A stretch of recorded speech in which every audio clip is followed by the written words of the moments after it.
one open because look at the WWE Universe back in the building. Good Lord, what a difference it makes, my friend. I'll drink to that. Absolutely. No more Thunderdome, no more Performance Center, no more empty arena, no more piped in cheers, no more piped in boos, no more piped in chants, no more of this absolute nonsense that was this past year and a half. We are back to normality. We are back to packed, jacked, live crowds, and it feels so good. This past Friday, SmackDown, last night's Money in the Bank. I got Monday Night Raw in front of me right now, and it just feels so nice. And we know AEW's back on the road. Impact Wrestling had Slammiversary this past Saturday in front of 200 fans in the Impact Zone. Oh my God, it feels so nice to see all of this come back. Us wrestling fans are getting spoiled, my friend, but we're here to talk about Money in the Bank 2021, which honestly, this is the first time we're talking about a Money in the Bank pay-per-view like on one of these. I'm pretty excited to do this, as is the case with all of these. If you guys are new to this little game that we play, click that subscribe button. You know what to do. Really helps out the channel, really helps get the content out there, as does hitting that thumbs up button. But yeah, I mean, Money in the Bank is always one of my favorite shows to watch every year. That's the one gimmick pay-per-view that I feel like they can get away with while still having like big matches on WrestleMania, because this was a WrestleMania tradition years and years ago, but now they made it its own pay-per-view and just having it stand on its own. It's great. It's great. I love it. Similar to the Rumble. It's really propelling, you know. It's certainly going to propel these two that we're going to talk about. Yeah. And, you know, it's definitely the evolution of the Money in the Bank ladder match. We went from, one ladder match, 6 participants back in 2005. Now we have 8 participants. We have a women's Money in the Bank ladder match. This match has really evolved to kind of cater to everyone. And we see kind of the best of these wrestlers in these matches. And, you know, we're not going to spoil it right away, but 2 wrestlers, 1 male, 1 female, they're going to get opportunities to hold championship gold. And this is really the pay-per-view where you can really take a guy, take a girl, strap the rocket to them and say, put the title on them. This is their golden ticket to gold. Exactly. Not sound repetitive. Literally speaking, you know, in Willy Wonka terms, yeah, you're right. This is essentially the golden ticket to the main event. So these two got really, really, you know, made their careers essentially tonight. But first note I wrote down was, look at this crowd. Shout out to the WWE Universe in Fort Worth, Texas, because you guys brought it last night at the time of recording. It's Monday night. Also, the Money in the Bank pay-per-view, I got a note, gave us a bop of a theme song. It's so damn catchy, you can't get it out of your head. Like, good Lord. WWE made a very good choice making this the pay-per-view for fans to come back to. Not saying we wouldn't have appreciated, I don't know, an Extreme Rules or a Clash of Champions of some sort, but this was the pay-per-view. They realized, why waste these 2 big ladder matches on the Thunderdome when, you know, again, the theme song gets you excited. The matches get you excited. This was the pay-per-view to come back to. They had to shuffle some pay-per-views around on the calendar. Didn't really matter. They were in front of fans. So this was probably WWE. This is probably the best way they could, you know, kind of just organize everything to their liking. You know, they didn't have to last minute switch arenas or anything like that. They knew where they were going to be, and they could put any pay-per-view they wanted right there. And thankfully, they made the best choice. And Money in the Bank went in that slot. And they did make the best choice because, in my opinion, this was WWE's pay-per-view of the year so far. Until, like, you know. Maybe SummerSlam will beat it next month. I'm not sure. It's looking quite loaded, though.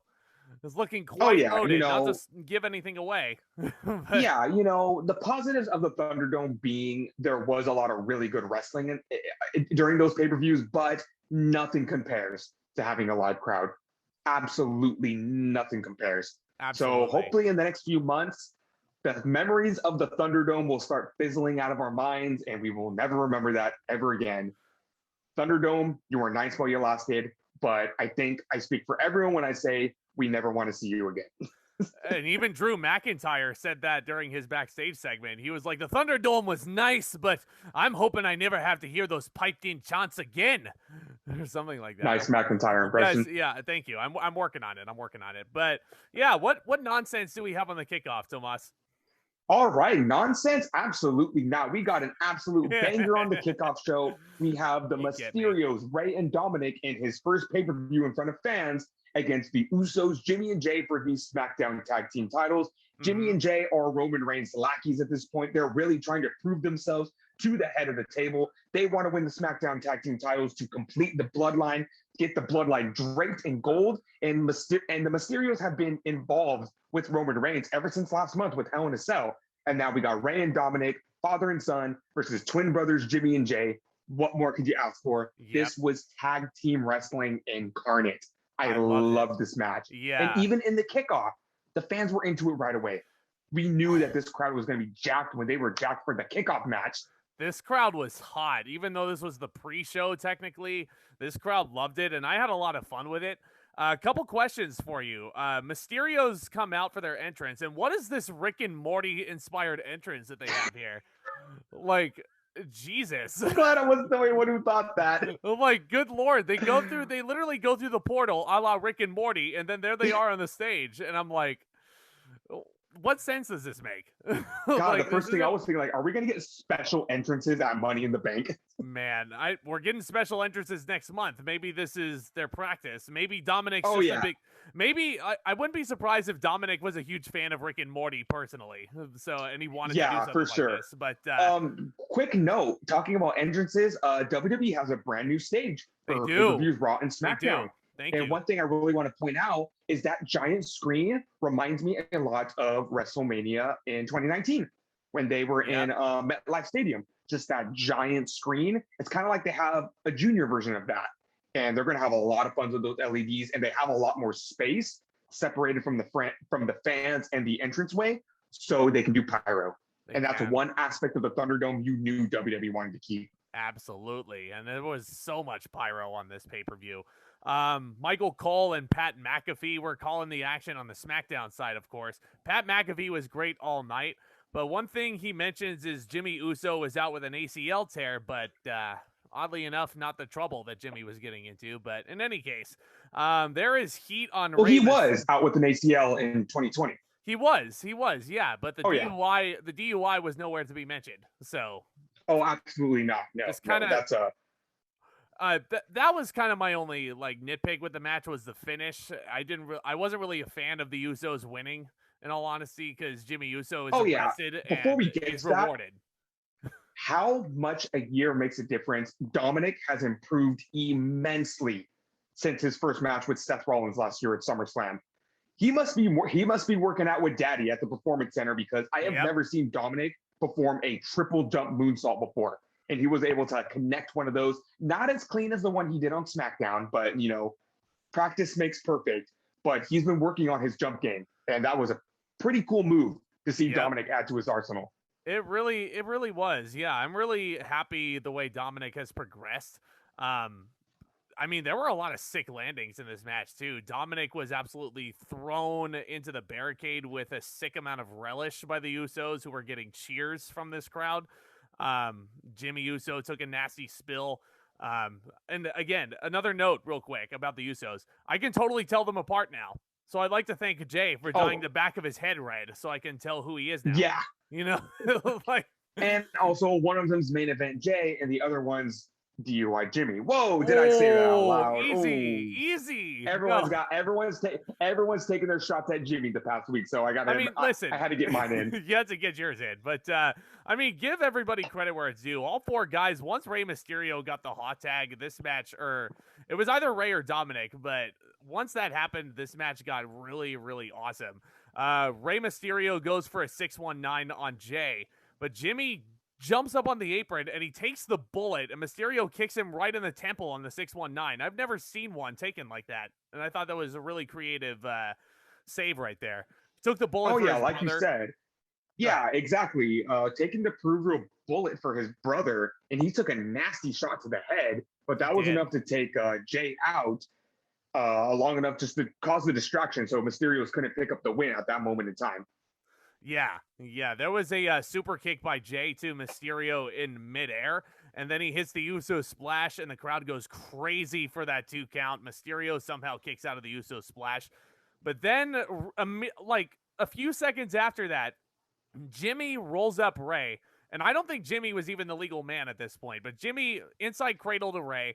Jay is putting his feet on Jimmy's back, and that's for leverage. And the Usos steal one, and there you go. The Usos win the tag team titles fresh off of Jimmy's DUI a week ago. I mean, I'm sure. I mean, WWE was planning. I mean, damned if they did, damned if they didn't. You know, to continue the story. But I don't condone this like support ever. You know, if someone breaks the law, they I break don't the law. necessarily, Like, I'm going to rip an argument off of a couple other podcasters I've been listening to this weekend. And they were saying, I don't think they're necessarily rewarding Jimmy for getting a DUI, and they're not necessarily excusing it. They've just put so much time and effort into this Roman Reigns Uso feud that they were not going to let this kind of spoil things. And, someone made a very good point saying, who's to say Jimmy's not getting punished backstage? right. Who's not saying he's probably getting the tongue lashing from a lifetime from Vince McMahon saying, this is your last chance. You mess up one more time and you're done. You're out. So I don't think this is necessarily rewarding Jimmy. It is, it looks very tacky that Jimmy is fresh off of a DUI and him and his brother just won the SmackDown tag team titles. But why should his cousin Roman Reigns suffer because of his mistakes? Why should his brother Jay, who's worked very hard this year, suffer because of his mistakes? Right. Kind of get where I'm coming from? Yeah. No, I understand you there. It's a touchy subject for sure. Yeah, but, it's a really shitty situation. Yeah. But and I'm not defending Jimmy whatsoever. No, absolutely not. It's a DUI is a DUI. Alcoholism is a very serious thing, and if anybody's dealing with that, there is help out there. Same for Jimmy. There is help out there. Absolutely. I mean, give the guys credit where it's due. They went out there and killed it. The crowd was so into this. I gave this 3 1/4. One of the better kickoff show matches we got this year, honestly. Maybe since Riddle and Mustafa Ali at Fastlane. But I think this was a very solid match. The crowd helped out a lot. This was tag team wrestling incarnate, something that I have missed very dearly in WWE and AEW right now. There's not enough tag teams. There's not enough real pure tag teams out there. And seeing a match like this really fulfills that. So WWE, more tag teams, more Mysterios, more Usos, more Viking Raiders, more Private Party, more Santana and Ortiz, more tag teams like that. Yeah, no, I was like, Private Party's AEW. I hope you're not talking about the Street I know. Profits, I kind of lumped all the wrestling in there together. Yeah, I think Street Profits are selling a beatdown by another tag team, Alpha Academy. There you go. There's another one. But in any regard, the actual show proper kicks off with the women's Money in the Bank ladder match. You get Zelina Vega, Alexa Bliss, you get Liv Morgan, you get Asuka, you get Naomi, you get Natalya, Tamina, and Nikki A.S.H. Not Nikki A.S.H. because, WWE makes things way too damn complicated with naming their people, Just call her Nikki A.S.H. It sounds so much cooler, Yep. And if it's even confusing there, just call her Nikki Almost a Superhero, because she is almost a superhero. If you've been watching Monday Night Raw the past month, Nikki Cross has kind of transformed from her former steampunk Scottish style to almost a superhero. She's been getting very good luck against Charlotte Flair, Rhea Ripley, and correct me if I'm wrong, I think she's undefeated ever since she returned from Monday Night Raw. Yeah, she is. So she's donned the mask, she's donned the cape, she's donned the tights. She's not a superhero, she's almost a superhero. And she almost wants to win the Money in the Bank ladder match tonight, because there was a lot of fierce competition in this match. Yeah, make note that Alexa Bliss made her entrance first, and she was getting mostly cheers from people, which kind of surprised me, because I was happy. Yeah, go ahead. I was very happy, because considering the weird way WWE has handled Bliss's character the past few months, Bliss has put in a lot of work, and she's making this gimmick work. So I don't want to see her suffer because of WWE's shitty booking. Yeah, and she does play the character well. She, like, everyone else makes their entrance, and Alexa, I don't know how she balanced like this. This was really impressive in its own right. She stands, like, on the second rope, like with one foot over the top rope and one foot inside the ring, and she's just standing there like as stoic as ever, just watching, like staring down into the hard camera. And I was like, the camera keeps cutting to Alexa Bliss. I wonder if I really hope she doesn't fall off, but she didn't. The bell rings and she stayed up there for a few more seconds. She has tremendous balance. Yeah. And considering the very weird ways she can contort her body, I wonder if she was a gymnast in a previous life. I wonder. She is quite the flexible girl. But everybody gets their shit in early. Alexa Bliss goes in on offense. Did Alexa Bliss join the Dark Order at some point? Because she holds her hand up like this to try and summon the briefcase down. And like, Pat McAfee was even confused on commentary. Him and his big belt buckle sitting there was like, did Alexa just try and use the Force to get the briefcase? And I'm like, yeah, I don't know. That's a good question. That's a good question. My biggest issue with this match, well, two biggest issues with this match is, number one, I knew they were going to try this sorcery shit with Alexa Bliss in this match. It was all but inevitable, and that's the biggest issue. Everyone was wondering, going back to live crowds, is how everyone going to perceive. You could make the argument that Bray Wyatt's doing the same thing, but I don't know. The way Bray Wyatt does it just works better. Bray Wyatt's not trying to use voodoo magic to control people. He's just, he's just weird. Yeah. Don't give them any ideas. Don't give them any ideas. So I was wondering, okay, what are they going to do? If this was in the Thunderdome, you definitely, you could not convince me otherwise that they were going to try and do some weird CGI stuff where the title would slowly start, lowering. Or they probably put it straight up. Whoever's controlling that pulley up there could have just, lowered the title just a little to make it look like that. I don't think they could get away with it in Texas, just because everyone probably would have started shitting on it. Yeah, they absolutely would have, for sure. Speaking of shitting on people, why are people booing Tamina already? Wasn't she getting cheered at WrestleMania? And now they've just given up on her? I feel like she's kind of gotten over, and she started to grow on me. So seeing fans boo her kind of makes me upset, because I'm like, no. Yeah. You can't do that. You can't get someone over. You can't get someone to start growing on me and then expect me to start hating them again. Because I'm sorry, I'm kind of sort of a Tamina fan now, so there's no going back. I've never been a Tamina fan, honestly. I've never really cared for her, but like I was just appreciate sitting there, her now, though. I was sitting there listening to this crowd boo her, and I was like, that didn't take long. Yeah, it's just unfortunate, because I don't think it's fair to do that to someone. You can't get someone over and then change your mind on them. Yeah. In the way you do that. You know who I was cheering for, though, to win this match was Liv Morgan. She didn't. I feel like she should have, though.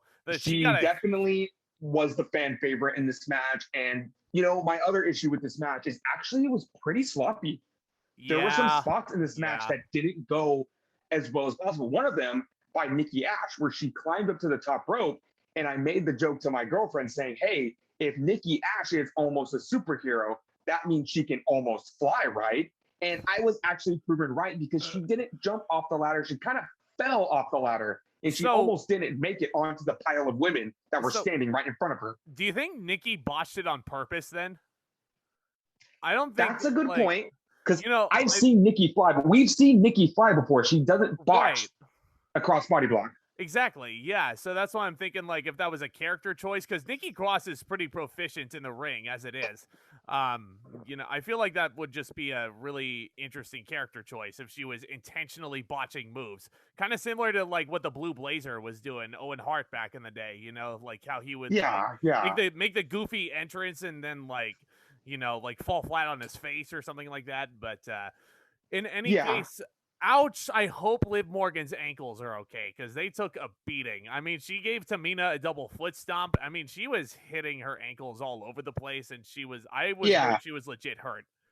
And then I don't know what the hell Liv Morgan was trying to do, but she's brawling with Asuka, and then she's trying to, like, hold her arms back and put her foot on her back, and then she just lets go, and she, like, shoves her into the ladder. It's weird spots like that that make me wonder, like, what were you trying to do? What were they trying? It didn't make sense. Like, you could tell they were being creative in this match, but some of the spots just weren't clicking. Yeah, there was, and glad you mentioned her, because poor Asuka, last year's winner, almost felt like an afterthought in this match. Like, she has not gotten any momentum. She's been completely derailed by this stupid feud with Eva Marie, who I absolutely despise. Give WWE credit. We did not see Eva Marie in this match. We could have. Good. Her and Piper Niven easily could have interfered, and they could have tried to steal the briefcase, but WWE knew better. So let's give them credit there. Thank you for calling Eva Marie's partner the proper name. But in any case, I knew you would have given me shit if I wouldn't have, so I decided to let you off easy crowd. Tonight. So Zelina Vega at one point is climbing the ladder. I'm so happy to see her back because WWE did her so wrong months ago.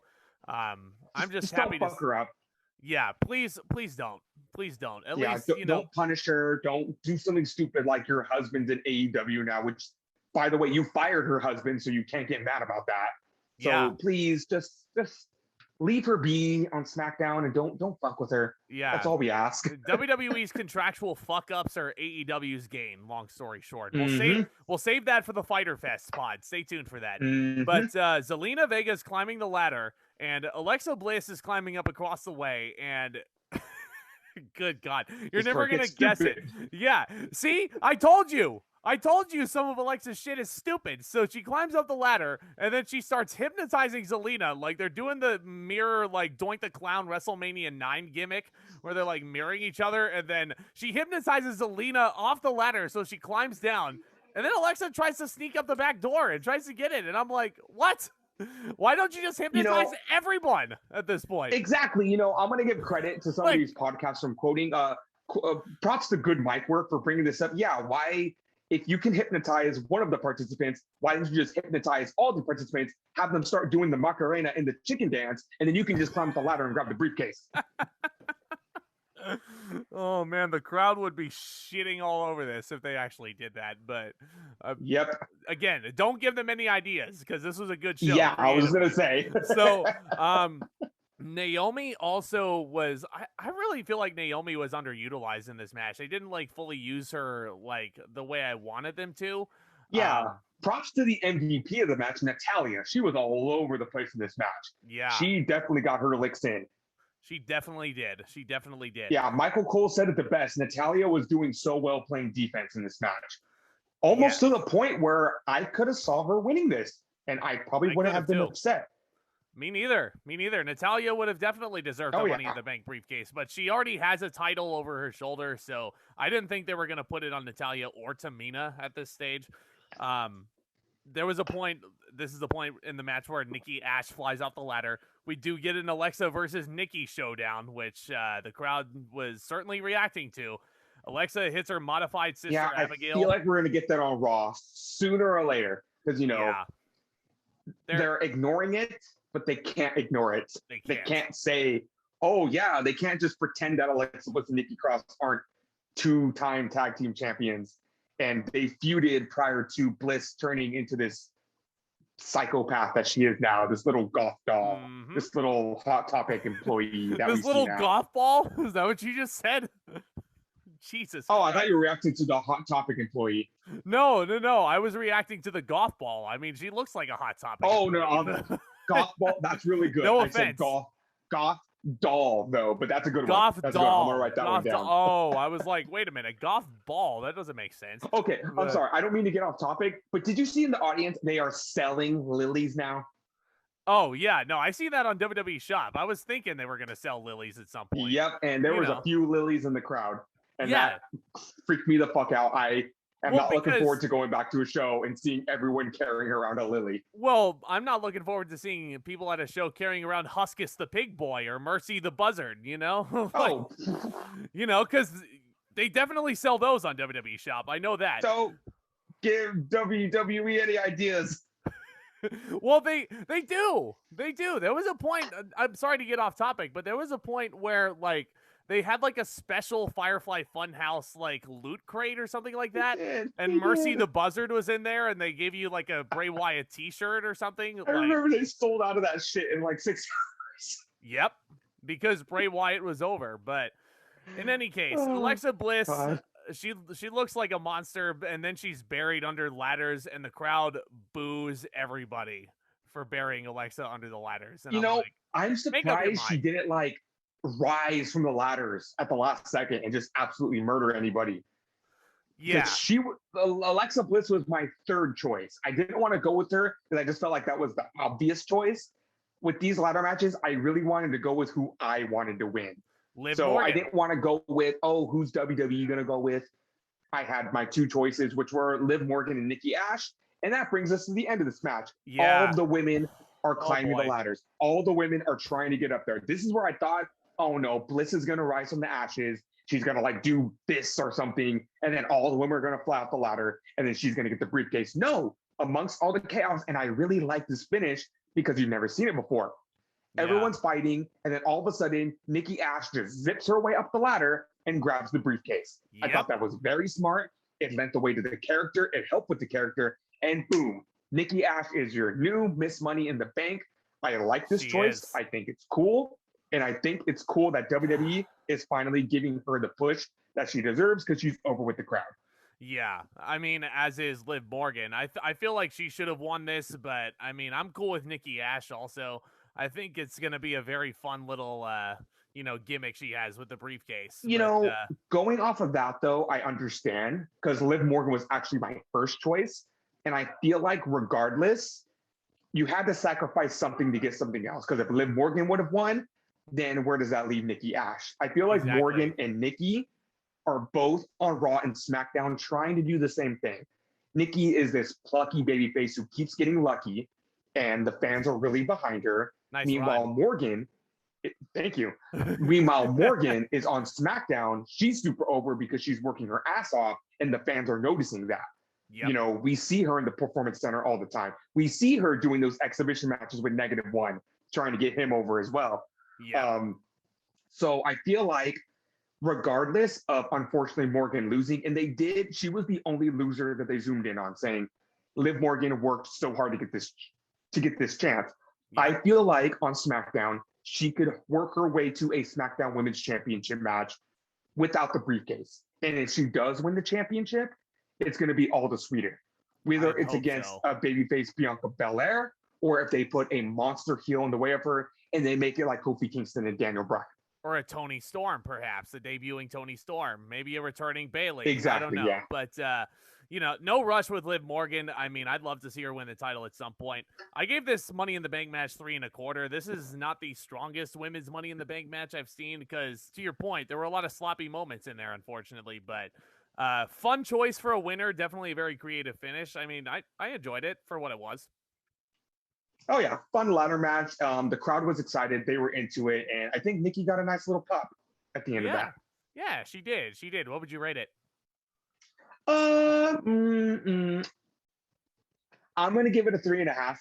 Okay. I really enjoyed it. And just echoing off of everything you said. And I like Nikki as the winner. And I'm glad WWE went with someone who's over with the fans. Not saying Alexa Bliss isn't. Just I feel like if this was any other case, if there was no pandemic we just got back from, they would have went with Bliss because that's the person they want to go. Same with the men's match, as we will get into later, and how I think the men's match was perfectly booked. Love the men's match. More on that later. Wait. Yep, but we do get a backstage promo with Roman Reigns and the Bloodline. They're holding all the gold now. I love when they do this with stables. I'm not doing the Roman Reigns impression at this point, but basically the Usos acknowledge him as the head of the table. There you go. So yep, but Roman Reigns is still not satisfied. Roman Reigns feels like that father that no matter what you do, you can't satisfy him, you can't impress him. You could come home with straight A's. You can come home with all the sports championships in the world, but it's still not enough for Reigns. He says he's still doing all the heavy lifting. So we'll see where that goes from there. Let's see if he seems unimpressed with Jimmy. So I don't know if that's going to lead to eventual breakup, but we'll see. Again, this is a really good storyline on SmackDown. Yeah, unimpressed with Jimmy mainly because of how he got arrested a week ago, maybe? Breaking kayfabe. Yeah, I don't probably, know. but knowing WWE, again, they would not. That would be cool if they integrated that, but they won't. But they won't. They won't. Because it seems pretty tacky. Yeah.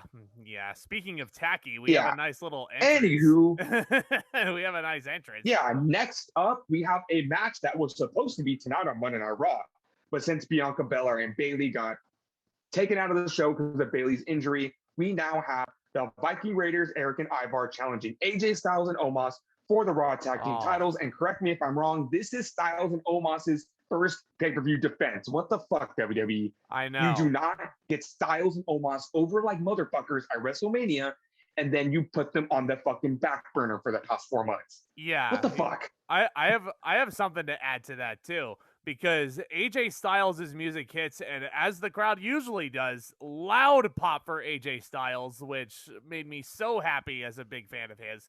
But these guys are portrayed as such arrogant, cocky heels on TV, but this is such an over-entertaining babyface act, the way I see it. Like, there were Omos chants. Omos was great in this match, by the way.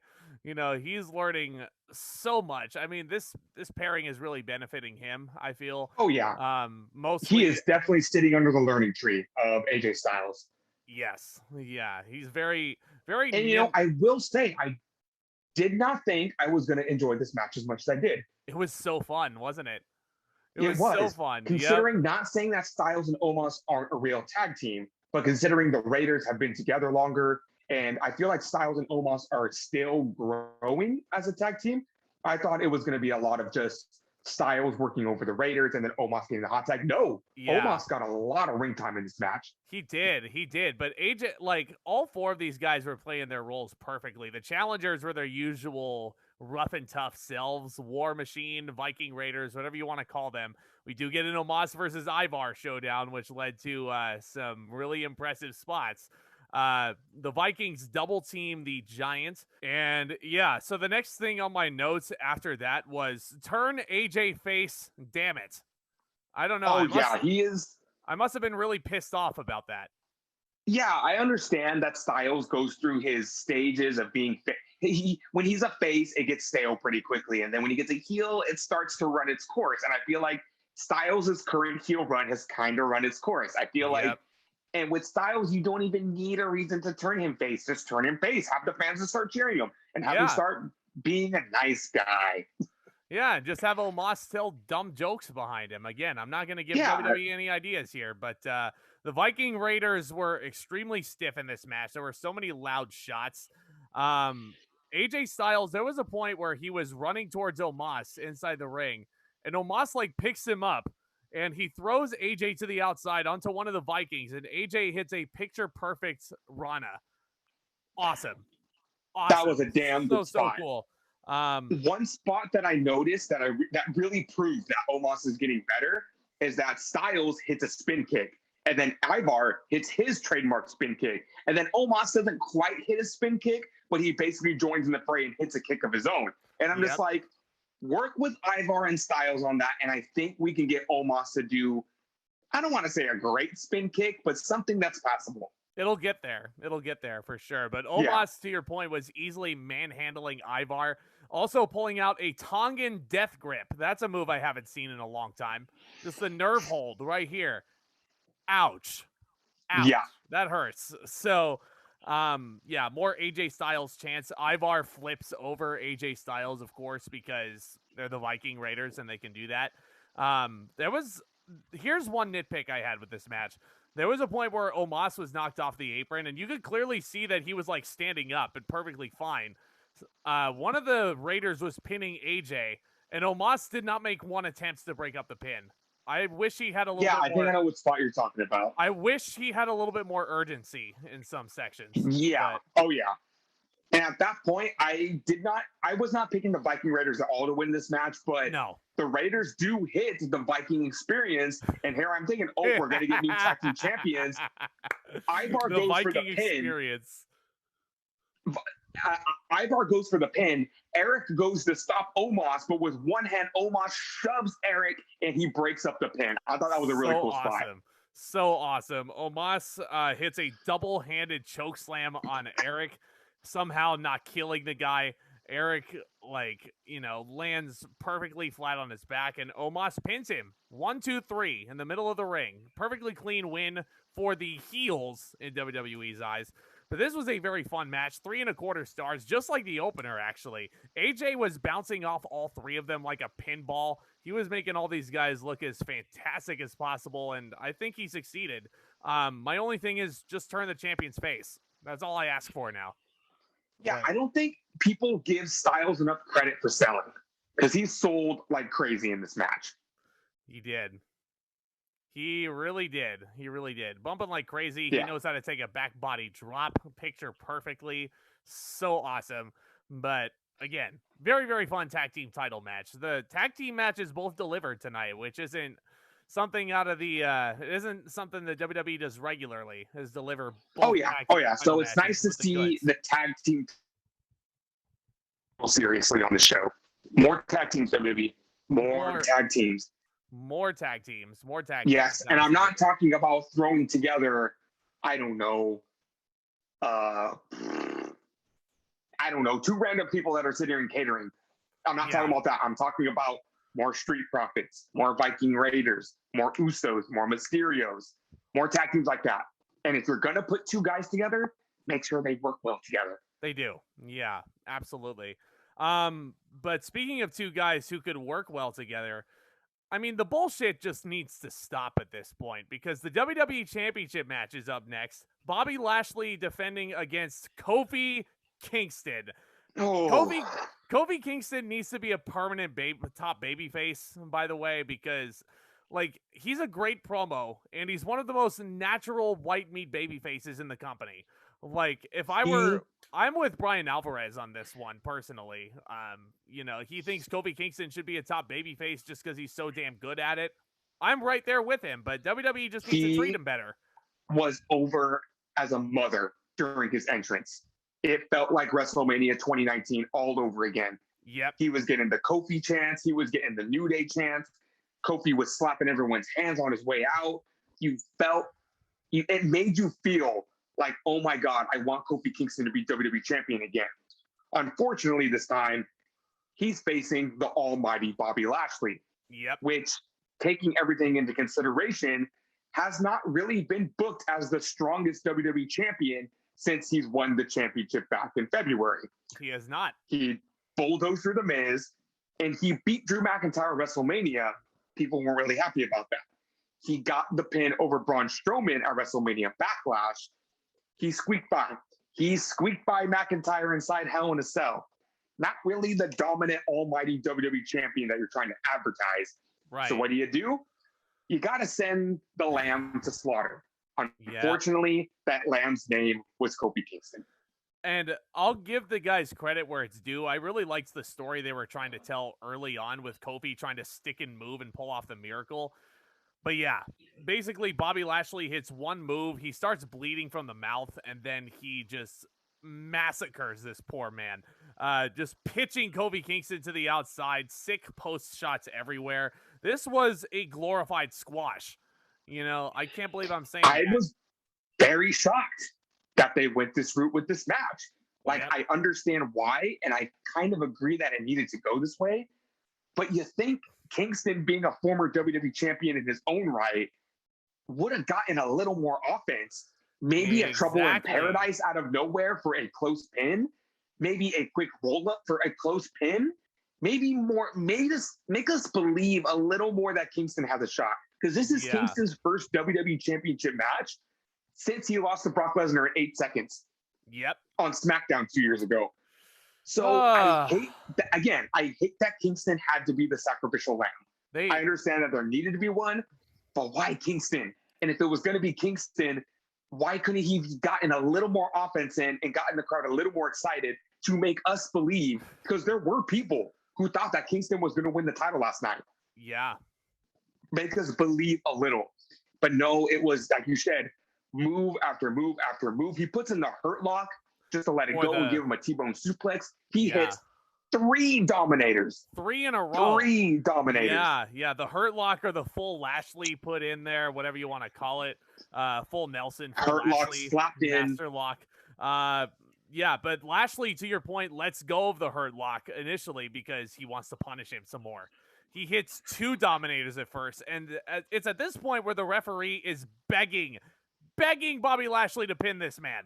He's begging him. It's a good story that they're telling. Lashley's the dominant, almighty WWE champion. Then he hits a third one, and then he looks at the crowd who is booing the hell out of him. Shh. That's all he tells them. He was so psyched to have them there to feed off. Then he locks in the full Lashley one more time. Kofi passes out. Referee Chad Patton has no choice but to call for the bell. I was really disappointed in this match personally. This gets me too. I'm gonna pull a Chris Lash real quick and give it a 2. I'm just saying you can't give it more than a 2. Being a glorified squash, like I understand. Again, out of nowhere, trouble in paradise. A quick roll up, just so Kingston didn't look so. I don't want to use the word weak. I really don't. He looked like a total chump. Again, he was the lamb that was sent to slaughter. Yep. To make Lashley look good. Because if the rumors are true, Lashley's going to have a pretty big opponent at SummerSlam. And I feel like they needed someone that was they needed someone that was going to make Lashley look good. Because if you're going to book Lashley as the Almighty, he needs to be the Almighty. He does. He really does. You know, it's so shitty that they have to send him in for Goldberg at SummerSlam. But in any case, 2 stars. Lashley was presented like a monster. Thumbs up for the storytelling, I guess. But I wanted a lot more out of this match, and I just wasn't getting it. More from Kingston. Yes. Please give Kofi Kingston more opportunities like this. You know, I don't want this to be his last title shot until 2023. Right. Exactly. So, but yeah, speaking of titles, Tomas was telling me this was his match of the night. This was my match of the night, and I did not think it was going to go down this way. Charlotte Flair versus Rhea Ripley for the Raw Women's title. And you know what, ladies and gentlemen? This is it. This is the WrestleMania match we never got. This match was supposed to happen at WrestleMania in 2020. We got it in the Performance Center. You know, Charlotte Flair got injured for 6-7 months. Rhea Ripley just came back and she won the Raw Women's title from Asuka at WrestleMania, which apparently was supposed to be Charlotte Flair. But due to things that were out of her control, she couldn't be at WrestleMania. They had another match at Hell in a Cell, but that was in the Thunderdome. Here it is. This is the one-on-one match in front of a jacked crowd that WWE wanted almost 2 years ago. This is it. And you know what? First thing I'll say is I see that Unforgiven style text for Rhea Ripley's entrance. She was over with this crowd too. Screaming, face, guys. Rhea Ripley is a face, okay? He is. I will not take anything else. A heel? Why? Because she does this? Yeah. Because she, I don't know, wears boots? I don't know. I can't think. Why would you think Rhea Ripley is a heel? The fans love her. She was slapping people's hands on the way down to the ring. Especially over Charlotte Flair, who flipped the bird at the crowd. Like, seriously. Yeah. You know, and I don't get it. Oh, no. You go first. You go first. No, I was just going to say there was a point. So the bell rings after the big match introductions. The crowd immediately, not later on in the match. They did so later on in the match, but right after the bell rang, they immediately start chanting, "We want Becky," as in Becky Lynch. And they're circling, and Charlotte looks at the crowd, gives them the big bird, like, screw you. Like, she's the queen. She's a heel. She's the queen. She's a heel. Exactly. You know, whatever WWE's aspirations were for Rhea Ripley being a heel, throw those out of the window. She's not a good heel. She is a babyface. She is a great babyface. Yeah. She's a phenomenal babyface. Like, you brought up a very good point earlier today. Ripley and Flair were wrestling this match like they had a chip on their shoulder. Mm-hmm. A lot of people were shitting on this match because of the buildup, and mostly Charlotte Flair. You know, I know a lot of people don't like Charlotte Flair, but she's the best damn wrestler WWE has right now, women's wise. Here's my thing with Charlotte Flair. I just don't like the fact that they feel like she always has to beat Rhea Ripley. Because here's the thing, spoiler alert, how in the hell is Rhea Ripley supposed to get over as the next top star in this women's division if she can't beat the queen? You know what I mean? Like, she was like this entire feud. You know, I think that lends itself I think this lends itself to the story. I don't think this story is over yet, but we will get to that when we get through this match, because this match was pretty phenomenal. It really started was. off kind of slow, but as it kept going, it started getting better and better, and the crowd started getting more and more into it. Like you said, they started off the match saying, "We want Becky." By the end of the match, they were saying, "This is awesome." It really was. It really was. There was a point where Rhea Ripley missed a senton to the outside. Fucking ouch. That could not have been comfortable, Rhea. Try not to do that anymore. But Charlotte bends Rhea in half with the motherfucking Boston Crab, which is a move I haven't seen in quite some time. I love bringing that back. It's a classic. I mean, there were just so many excellent transitions into this.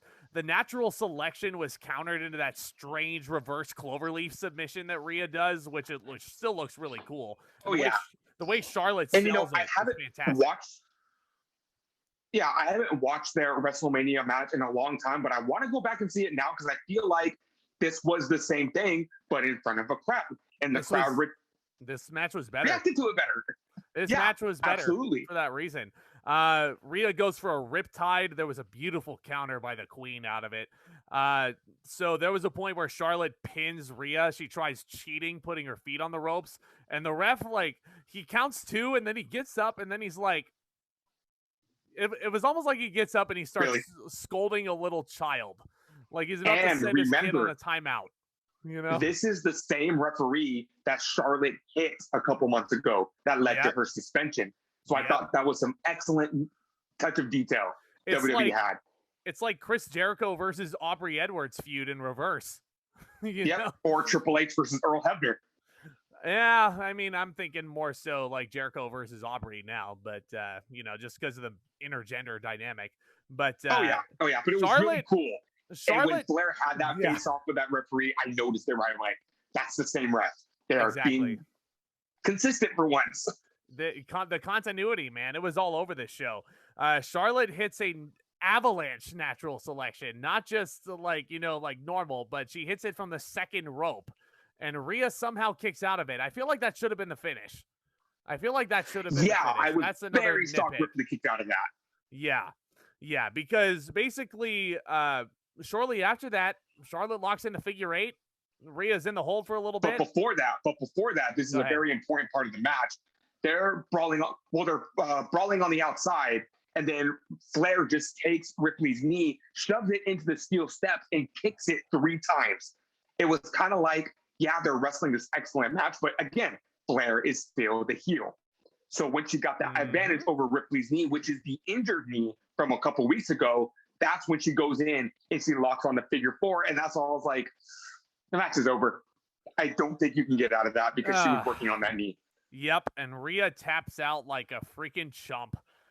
God damn it, Vince. You were so close to a 5-star women's match, but you just had to have Charlotte beat Rhea there. What is so wrong with Rhea beating Charlotte clean? What is so wrong with that? As I'm just looking, I'm on Charlotte Flair's segment on Raw right now. I'm very curious what's going to happen because I don't think the story ends here. I don't think it ends with just her beating Ripley and Ripley's out of the title picture now. Yeah. All I can really say is this is a 4-star match. It was absolutely excellent. Please have Becky Lynch win the title back immediately. Please. 4.25 star match for me. But again, I don't need to do this, and we got to see which show Becky Lynch is going to end up on. Because remember, her fiance right now is on SmackDown. I understand that. They both could get drafted to SmackDown. They could both get drafted to Raw. It could happen. First of all, her husband now, they recently just got married. Congrats to them. You're right. Yes, thank you. Yeah, so basically, I totally understand where you're coming from. But SmackDown's women's division, after Bayley's injury, they are stockpiling on the female side of things. They're debuting Toni Storm pretty soon. They just debuted Shotzi Blackheart and Tegan Nox as a tag team. I think SmackDown's women's division is just going to be just fine. And Sasha Banks is still waiting in the wings too. So, also, don't forget, we have the draft coming up in a month. So we do. Honestly, what we're thinking right now, it could be all irrelevant because they could just shuffle all the rosters up. So good point. We do just got to wait and see the draft. We'll see who ends up where. Yeah. And we'll see if, who knows, Flair could get drafted to SmackDown and she'll become the SmackDown Women's Champion. Exactly. This could all be like a moot point from me, but like Bianca Belair could come to Raw. For now, like, I feel like the best thing for Becky Lynch to do is go after the title that she relinquished to go and have Rue, you know? Like, go and get the Raw Women's title back. Be the man again, you know?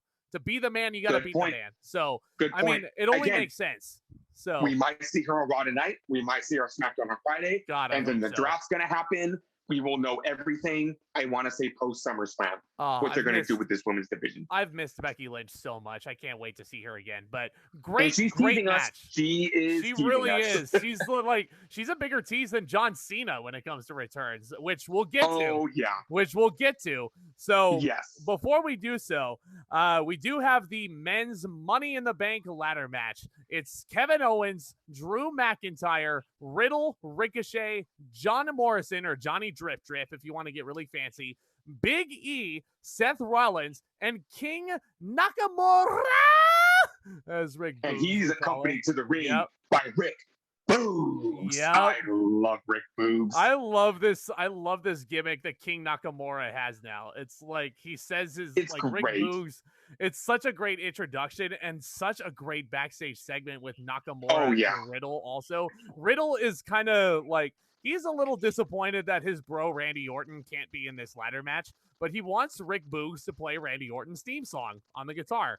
And they start singing, and Nakamura does the Randy Orton pose gimmick as they're singing. And then the camera just pans over to Kevin Owens, who's just looking at him like, what the hell are you geeks doing? Kevin Owens with his new facial expression, that is my favorite facial expression in the world. Yes. It just emotes so much just by him looking so confused. Never thought I would. He doesn't know. Yeah. Like he doesn't know where he is. I never thought I would love Kevin Owens so much as a babyface, number one. Exactly. And number two, like, this poor guy, he's got a family at home. Does he have a death wish? Like, he was throwing himself all over the place in this thing. Oh, yeah, we will get to that. Owens is the first one to make his entrance, though, and he is soaking the crowd in so much. Mm-hmm. He is so happy to be back in front of crowds. Everyone was getting WrestleMania. A nice pop. Oh, yeah. Everyone got a really nice pop walking out. Ricochet got a really nice reaction. Please push him, WWE. If his performance in this match does not convince you that Ricochet is money, I don't know what else would. Johnny Drip Drip got a nice reaction, made me so happy. Yep. Him and The Miz The Miz is so hilarious in that wheelchair. I know he's legit injured for the first time in his career, amazingly, with a torn ACL, and I just realized that's not a gimmick from WrestleMania Backlash that The Miz is just selling the zombie attack or whatever. That is a legitimate ACL tear, but they're still using him on TV with John Morrison. So but Morrison insists he goes at this alone. He has a nice moment, actually. A nice moment where he's talking to The Miz and tells him, nope, Johnny Drip Drip's got to do this on his own. Yep. And it does lead to a very nice exchange between John Morrison and Seth Rollins, who, mind you, this is his first Money in the Bank ladder match since 2014 when he won. I wonder where that led. You know, good times being in the universe for WrestleMania. But Seth Rollins is so offended by the fact that John Morrison is calling himself Johnny Drip Drip because, as Seth says, he is the king of drip. And Morrison and Rollins are arguing about who has more drip outside of the ring, while everyone is brawling inside the ring. Which leads to so many planchas on those geeks. Like, Riddle comes out and does a senton. Ricochet returns the favor. Eventually, he'll, like, top that, and we'll get to it. But there was a showdown in this match that I wanted to see for a long time. Big E and Drew McIntyre, the face of the company. Oh, yes. The crowd. The big hosses. Yep, the two big boys going at it, the two big baby faces. Drew McIntyre's on the apron, and Big E almost kills himself doing that apron spear that he does. Please never do that again, buddy. Please don't, just for your own safety. Hey, go back to 2014 and watch his matches with Miro. Big E was damn near landing on his head. He is doing that move a lot better now. I mean, he is, but last night, he almost landed completely on his head. So, like, that's why I'm thinking it is a dangerous move. Yeah, it's extremely dangerous, extremely risky. I don't want Big E to I don't want Big E to overexert himself too much because he's great as he is. Oh yeah. I think that apron spear, if you took it out of his arsenal, wouldn't really change a ton. But yeah. there were Johnny Drip chants, which made me very happy as a John Morrison mark, And there was part of me that was like, okay, this is the perfect time to put the briefcase on John Morrison because he's always been the guy that I was like similar to McIntyre a year ago. He was always on the cusp, but he never had like the main event style gimmick. And Drip is definitely the goofier style gimmick, but like, why not? Why not push more? Oh yeah, as a singles guy? My favorite part about this match is that there were so many choices you could have gone with. You could have gone with Riddle with the arcade bro gimmick. Big E is on the rise on SmackDown right now. He's an excellent pick. Seth Rollins was on the top of a lot of other people's lists. Drew McIntyre on the Raw side. Yeah, he is trying to get his way back to the WWE Championship. I feel like everyone had a legit reason to win this match. They did. And first thing I'll say to that, Matt Riddle's selling in this match, again, I feel like in the selling department, Riddle's as good as it gets in the WWE because he was like all over the place. Some people might look at it as hokey, but Riddle's a guy that has come to understand this business and how it works. Oh yeah, he has. From a guy who's only been in pro wrestling for 6 years. Yep, 6 going on 7, and he's great at his job.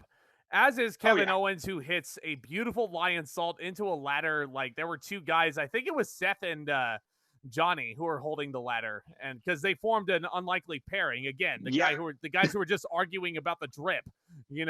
Like point being, if you like high spots in your Money in the Bank ladder matches, this is the match for you. This was one of my favorite matches on this show. I loved every second of it. I need to go back and rewatch it again. Seth Rollins hits a Falcon Arrow at one point on Kevin Owens on a ladder that's set up sideways. Ouch. And Owens sold that beautifully. He was all draped on the ladder and he kind of like just fell off. There was some excellent selling in this match. I have to ask, does Kevin Owens have a death wish?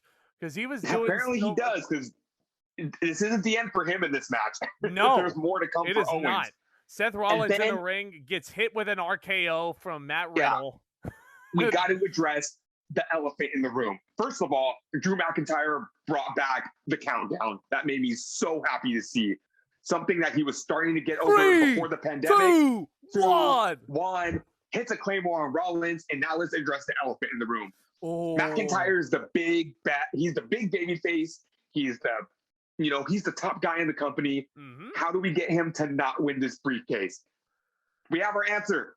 Jinder Mahal. Yep. If you've been watching Raw the past couple weeks, Jinder Mahal and Drew McIntyre have been getting into a 3MB feud. And I had a feeling that Mahal, Veer, and Shanky were going to get involved in this match. That's exactly what they do. Veer and Shanky stop McIntyre from off the ladder. They get him out of the ring. There's Mahal with the steel chair. They beat McIntyre for a while, and they carry McIntyre off. We'll see you guys at SummerSlam. They abducted Drew McIntyre. Yep. And this is something that I noticed a lot of people on my Twitter feed were really concerned about when they saw this spot go down. They were like, oh, Drew's just going to come back in the finish and hit one more Claymore and then just climb up. I'm glad that they actually, as much as I love Drew McIntyre, I'm glad that he didn't win this match, mainly because he needs some other stuff to do so he doesn't get overly stale. I realize I don't want him to get stale because I want him to stay over with the crowd. Right. And him doing this is perfect. I think WWE is seeing it. They say, hey, we saw it with Rollins. We saw it with Cena. Hell, we even saw it with Reigns. Let's pull back on McIntyre a little. Let the fans get a break from him in the main event. And then when they're ready, we'll put the championship back on him and we'll resume business like normal. McIntyre will be a multiple-time world champion by the time it's setting. I think he's going to be the guy to beat Reigns. I'm being honest. I think he's going to be the one to do it, but only time will tell. This is the point where Ricochet hits that ridiculous plancha off the oh my god rope. Can you get any more beautiful than that plancha there? The height he got on that, because I think it was Riddle's climbing the ladder. Yes. Ricochet tight ropes across the ropes and springs over to the other ladder like he's freaking Miles Morales. And then Riddle shoves him off the ladder. Yes. He springboards off the top rope and does the highest plancha I've ever seen in my life into a sea of superstars. And the look on Riddle's face just says it all. The crowd couldn't believe it, and most of all, Riddle couldn't believe it. He couldn't believe what he did, and he couldn't believe what he made Ricochet do out there. Where was Mauro Ranallo to call this shit? Because Ricochet is certainly the GIF that keeps on giving. And you can't pronounce it. It is pronounced the GIF. I don't want to hear it in the comments, guys. Thank you. Thank you. Yeah, I'm glad we can agree on that, because it would have been a whole other side conversation we could have had tonight. But yeah, Riddle is hitting RKOs all over the place, and it is so awesome to see. Yep, those are your next Raw Tag Team Champions, guys. I can feel it. But Riddle's momentum is completely stomped away, literally, by Seth Rollins, who looks like their beef has been squashed at this point, because they worked together in the Rumble, and now they work together in the ladder match here. I love how Riddle was doing his whole Pitbull thing, like, or he was like, in that position, it was perfect. He was asking for a curb stomp. He got one. He sure did. And Seth was happy to oblige. The Drip Alliance is derailed as Morrison turns on Seth. Real quick, before we move on, can we talk about Morrison's 450 elbow drop that he performed earlier in the match? What the hell was that? That was amazing. Oh, it was so beautiful. John Morrison, again, is another guy like Ricochet. Doesn't really get enough credit. And I feel like their recent run on Raw, like their one-on-one matches, their False Count Anywhere match, those have been a lot of fun. Morrison's great. Push him to the moon, please. But there's a point where King Nakamura is climbing a ladder to reach the contract. Morrison knocks him off by spraying the drip stick on him. My God. America's most wanted indeed. You know, I did see that new shirt. Spoiler alert for Raw. That's a t-shirt now. It is. That's a t-shirt now. I saw that shirt before we started recording, and I was like, God, I want that shirt, but I already have a Morrison one. I don't want people to get the wrong idea. But in any case, Kevin Owens comes back in the ring. He hits stunners on Morrison and Nakamura. There is a gorgeous pop-up powerbomb on Ricochet, who sells it like he was run over by a Mack truck. And then Seth Rollins, with one of the spots of this match, power bombs Kevin Owens through a ladder bridge, which was set up earlier on the outside. Again, bless Kevin Owens' heart, bless his family, but the guy he's putting his body on the line in these ladder matches. Let's just say we're calling it a night for Owens. Yep, that's it. That's it right there. Also, who did Nakamura hit the GTS on? That was pretty cool. Oh, God, who did he hit? He might have hit it on, who did he hit it on? I don't remember. Riddle, I think? I don't remember, but Nakamura did hit the GTS. He didn't hit the Kinshasa. I don't know if that's that was pretty cool. I hope Nakamura adds the go to sleep to his arsenal, because that was pretty cool. It was great. But the ending of the match comes around, and you think Seth Rollins is going to do a repeat of what he did on SmackDown. If you've been watching WWE for a long time like I am, if you win on the go-home show, you don't win on the pay-per-view. So I knew something was happening here. Seth is reaching for the contract, but then you see my boy Big E grab him by the feet. He climbs the ladder, big ending off the ladder. The crowd pops huge, and they pop even louder when Big E climbs the ladder all by himself and grabs the Money in the Bank. And it made me so happy. Yes. So happy. Big E was my pick, and I was so happy to see Big E win that. Again, super over with the crowd. You saw the emotion in Big E's eyes. Mm-hmm. You saw him celebrating with West Side Gun, who was sitting ringside right after the match. This is the culmination, and I don't want to say the culmination actually, because Big E cut a promo after the show saying, this isn't the goal, this is just the beginning. Yep. This is just the beginning for Big E. Ladies and gentlemen, you're looking at your next Universal Champion right now. Calling it WWE Champion. Or WWE Champion, remember. Because he could get drafted. Good point. Again, we do have a draft coming up. No rush with Big E. Let's just say Big E is going to have, Big E will have a big gold belt around his waist sometime this year. Or next year, considering whenever they want to cash it in. I would love to see Big E. Right call. I would love to see Big E versus Bobby Lashley. Make that happen. Make that happen, WWE. But yeah, you see how happy we get. His boy Kofi Kingston. Yep. There you go. They could play into that history. He's got motivation. You see how happy you can make us with the right creative? The right guy won this. Big E deserves it so much. He's such a nice guy, and he's worked so hard for this. This was a hell of a match. I gave it 4.5 stars. These men killed each other with death for about 18 minutes. It was awesome. It was so awesome. Excellent match. Excellent match, indeed. Yes, 100%. But, oh, that's not all. That's not all. Whew, we got one more match. Also, real quick, SummerSlam will be in Las Vegas next month. And we at can't Allegiant go. Stadium. And we can't go this time. It's going to be cool to watch, though. It's going to be cool to watch. I would love to go to Vegas for a show, whether it's Double or Nothing or WrestleMania 40. I think they could pull off WrestleMania 40 in Vegas. So, you know, we'll see. Oh, yeah. They're going to test out that new stadium with SummerSlam. Mm-hmm. But, speaking of big fights, speaking of big fight feel. This was a big main event feel. The match we were supposed to get at WrestleMania for the Universal Championship, the Tribal Chief Roman Reigns defending against the Rated R superstar Edge. And I was telling Brittany before this match started, Edge has had quite the year, wouldn't you think? Mm-hmm. Let's go back to 2011. He relinquishes the World Heavyweight Championship and has to retire due to a broken neck. Mm-hmm. Fast forward 9 years later, he enters the 2020 Royal Rumble to the biggest ovation ever. Fast forward a couple months later, pandemic hits. We can no longer wrestle in front of fans, and his big return to WrestleMania is now done in a freaking gym in the Performance Center. Fast forward 2 months after that. After wrestling the greatest wrestling match of all time, Edge gets injured again. Christ. He is on the shelf again for another 9 months. Edge returns in 2021 and enters the Royal Rumble again at number 1 or 2? Number one. Number 1. And he wins the entire thing. We're still in a pandemic. We're still in the Thunderdome. He gets to WrestleMania and he wrestles, but it's a triple threat match for the Universal Championship in front of a crowd, but not a full capacity crowd. Here we are in July. Edge is back. Crowds are back. No more injuries.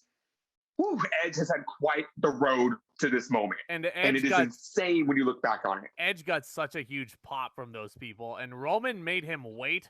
Roman's entrance took all of 4 minutes for him to get down there. I guess because even Edge is aware that, you know, the road he's had to get back to this, because I loved how on SmackDown and tonight, when he comes out, he'll go to each side of the stage and he'll go, "Give it to me, Fort Worth, give it to me." I love it. You gotta love the grit.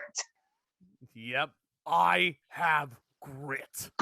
I gotta work on my Edge impression. I'd be running my hands through my hair if I was doing that. But in any case, Roman Reigns takes all of 4 minutes to walk to the ring. He's taking in all of the reaction that he's getting from these people. I guess because the Undertaker's retired, someone else is gonna do the zombie walk to the ring now, you know, and take his time. So, with that said, this match was excellent. They went 33 minutes. Which I feel like was a little 33 minutes. Damn. I feel like that was a little long for this match. I respect the hell out of Edge because he's putting in the cardio work. He's putting in the Iron Man work in these matches. But I feel like if you were to shave like a good portion of that beginning section out, you would have had a 5-star clinic here. But for what we got, was very good. Yeah, considering everything, I feel like this was a very slow-paced and methodical match, but in a very good way. Mm-hmm. They were playing the storytelling very well because people need to remember, despite Roman Reigns being the dominant champion he's been for a year, Edge is still the 12-time champion. Edge is still the WWE Hall of Famer. Edge is still the seasoned veteran that's been wrestling for over 20 years. Can I cut you off real quick? Because you listing off all of his accolades makes me think of something. Before I praise Michael Cole in a second, Edge did not invent the Money in the Bank ladder match, Mr. Retcon. Jericho did. Just had to get that out. Sorry. Edge was the first ever Mr. Money in the Bank. But he didn't invent it. He did not invent it, no. He won the very first briefcase match. Jesus Slight correction there. I realize the actual inventor is working for your competition, but Jesus Christ, you can't insult our intelligence like that. I felt Exactly. I felt so insulted hearing Michael Cole say that, but You know what, though? I feel like that was an accident. I think that was just a slip of the tongue. I don't no think way. they purposely. No way. There's no way that was an accident. It felt extremely scripted. Like, Or maybe they just straight up didn't no know. way. Maybe McAfee just didn't know. Well, no. Pat didn't say it. Michael Cole did. Michael Cole said did? it. Yeah, Cole said it. He was listing off all of his Damn, that's accolades. bad. Yeah. So that's why I said before I praise Michael Cole in a second for a certain moment that happens after this match, he says this shit. Real quick, Edge. yeah. Yeah. But speaking of Cole, thank Pat McAfee because he's the reason why Michael Cole's commentary has gotten a lot better. Michael Cole went on record this weekend and said, Pat McAfee revitalized my career. He sure did. It was such an excellent call. And again, I still cannot wait for Adam Cole to get called up to SmackDown for that Pat McAfee storyline. But in any case, he's debuted as Michael's son. Stop! No, we're not doing that. We're not doing that. Stop it. No more. We're not doing that. Can I also say before we get deeper into this match, I heard you in Fort Worth. I heard you singing Edge's theme song. That is fire. That will catch on. I did too. That will catch on. I'm counting on that. I want to see another live show with Edge on the card, and I want to sing his song. I want to do that. Welcome to 2021. We sing everyone's theme song now. Well, especially Edge's theme song, but in any case, the match was very good. There was a point where Roman has Edge in a headlock, and he's like, "I can do this all night. You're not getting out of this." And I'm like, there were some people on Twitter that were calling this boring. Boring is exactly the opposite of what this match was. No, this match was a main event. And if you've ever seen main events before, they usually take this slower and methodical pace. Exactly. Big fight feel. All the way If through. you've ever watched the Triple H main event, if you've ever watched the Randy Orton main event, if you've ever watched, Rock and Stone Cold Steve Austin work in the 90s, this is how main events go. It's the last match of the night. People are tired. You got to work this match a different way and make the crowd shudder with anticipation to see what's going to happen because you want to slowly inch your way to that climax of the match. It's how main events work. And how they built up to that climax was so beautiful, even though it did go a little bit too long for my liking. But Edge has gotten this new nasty submission move over, which he has dubbed the Glasgow Grip. It's kind of like an STF, but he has like one of the bars of the steel chair embedded in the jaw. And that's the storyline. And one thing I realized during this match is between Edge and Daniel Bryan, Roman Reigns does not like the crossface. No. Because he knows he will tap out to it at some point. Yep. Roman had the eyes of fear at WrestleMania when he was in the Glasgow Grip. And the yes lock. Yeah, there was actually a point where Roman was the one who introduced the bar this time. He wanted to give Edge a taste of his own medicine, if you will. And what does our buddy Chris always say? When you introduce the weapon, you're the one that gets hit with it. So there you go. Shout out to you, Chris. Hope you're doing well. But with that said, I mean, there was a point where like the ref goes down. Roman hits Edge with a Superman punch, a beautiful transition, and Edge falls back into senior referee Charles Robinson, and it looks like a nasty spill for little Nate here. And you know what I appreciate about this ref bump? He didn't just knock into him and Robinson like flew out of the ring. He landed on his knee. So Robinson rolled out of the ring and he was checking on his knee and he couldn't stand. It was a very interesting ref bump that I feel like we haven't seen before. Yeah, the medical team came out to examine Charles Robinson. Roman goes for the spear, and hearing the ooh-ah from the crowd was awesome. So nice. Roman as a heel, he's doing the best work of his damn life. I knew it. Absolutely. We all knew it. But Roman goes for the spear. Edge hits one of his own, and Michael Cole is marking out. Like, I know a lot of people give Michael Cole shit, but he was especially good in this main event and in the aftermath. When he's calling a match like, you know, he's a super excited wrestling fan, like him and Pat McAfee, I heard someone make this comparison, but like they just seem like two bros who are just having a good time watching wrestling, you know? Oh yeah. Oh yeah. Michael And Cole. I know what spot you're talking about. He hits the spear, and Cole goes, "Venom Edge, Venom Edge, miracle time, miracle time." Yep. It reminds me of WrestleMania 30 when Daniel Bryan put the yes lock on Batista, and Michael Cole just goes, "Tap out Batista, tap out Batista, tap out Batista." A miracle on Bourbon Street. I don't know what. I don't know what Michael Cole likes about miracles so much, but with that said, Edge has Roman pinned for like 10 seconds. There's no referee. Rudy Charles runs down, and it's a very close 2 count. Did you notice the crowd was counting 1, 2, Roman kicks out of the fan count. But then he realized he must have heard the count. I was like, oh shit, out. I mean, and McAfee even pointed it out. He said Reigns still kicked out. Yeah, but then Edge just pinned him again. It was a fun little improv there. But they go to the finish. Edge has him in a Glasgow grip. Well, actually, first, you do get run-ins from the Usos who try to run down. And this is, I think, why the SmackDown tag title match was on the kickoff, because they had this spot in this main event.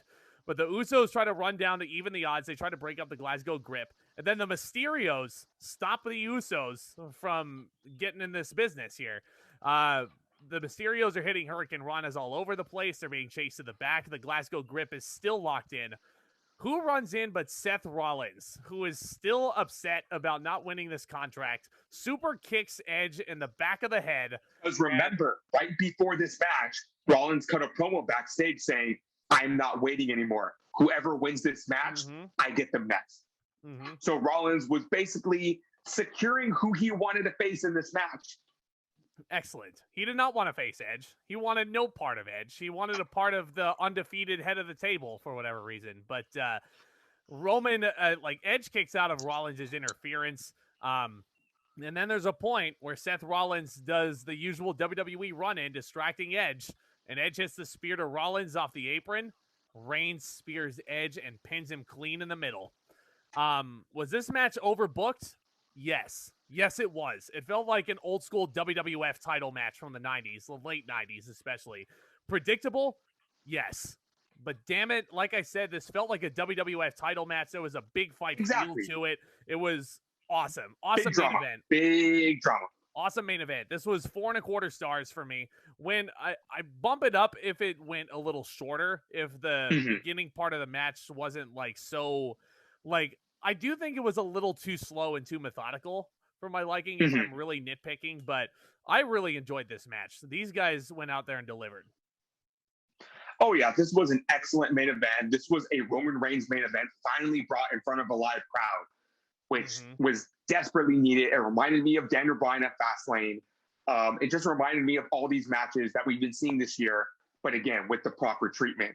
And this is where it starts getting interesting. Rollins gets in Reigns' face, and Edge starts getting up. Edge attacks Rollins, and they start brawling to the back.